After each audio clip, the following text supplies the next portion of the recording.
Alt coin प्रलय 38% token FTX crash से भी नीचे गिरे, मार्केट से लिक्विडिटी गायब। क्रिप्टो ऑल्ट कॉइन बाजार वर्तमान में एक ऐतिहासिक तूफान का सामना कर रहा है, जिसने 2022 के FTX पतन की तबाही को भी पीछे छोड़ दिया है। नए आंकड़ों ने एक भयावह वास्तविकता उजागर की है।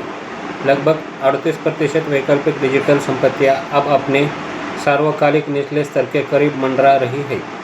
यह FTX संकट के चरम के दौरान दर्ज किए गए 37.8 के स्तर को भी पार कर गया है, जो निवेशक मनोविज्ञान में एक गहरे बदलाव का संकेत है। बाजार अब एक आक्रामक रिस्क ऑफ चरण में प्रवेश कर चुका है।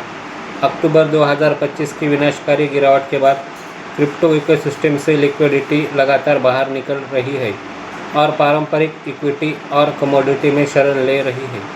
यह लिक्विडिटी ड्रेन ट्रेडिंग वॉल्यूम में भारी गिरावट से स्पष्ट है, जहां अक्टूबर के पैनिक के दौरान बाजार में $417 बिलियन का कारोबार हुआ था, वही हालिया दैनिक वॉल्यूम $268 बिलियन के आंकड़ों को पार करने के लिए भी संघर्ष कर रहा है। यह तबाही बड़े प्रोजेक्ट्स में साफ देखी जा सकती है। कार्डानो ADA अपने निचले स्तर से मात्र $0.10 के मामूली अंतर पर टिका है, जबकि पॉलीगॉन अपने सर्वकालिक निचले स्तर से सिर्फ $0.02 दूर है। यहाँ तक कि पोल्काडॉट, जिसमें फरवरी के निचले स्तर से 33% की मामूली रिकवरी देखी गई थी, ऐतिहासिक रूप से अभी भी दबाव में है। उद्योग विशेषज्ञों ने इसके लिए कई कारकों को जिम्मेदार ठहराया है। संस्थागत प्रभुत्व बिटकॉइन ETF की सफलता ने पूंजी को डिजिटल गोल्ड के भीतर प्रभावी रूप से कैद कर लिया है, जिससे ऑल्ट कॉइन संस्थागत समर्थन के लिए तरस रहे हैं। Market dilution coin market cap पर अब 3.68 करोड़ से अधिक टोकन सूचीबद्ध है, जिससे सीमित पूंजी बहुत अधिक संपत्तियों में बिखर गई है।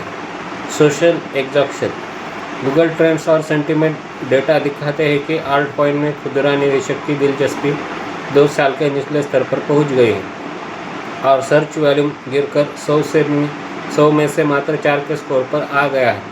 इस निराशाजनक दृष्टिकोण के बावजूद डार्क पॉस्ट का सुझाव है कि वर्तमान चक्र की यह सबसे बड़ी गिरावट विपरीत परिस्थितियों में निवेश करने वाले रणनीतिक निवेशकों के लिए एक प्रवेश बिंदु हो सकती है। हालांकि सेंटीमेंट में मामूली बदलाव से भी अब बड़े पैमाने पर बिकवाली शुरू हो रही है, जिससे बिटकॉइन के स्टोर ऑफ वैल्यू दर्ज के बिना किसी भी अन्य टोकन के लिए रिकवरी की राह बेहद चुनौतीपूर्ण बनी हुई है।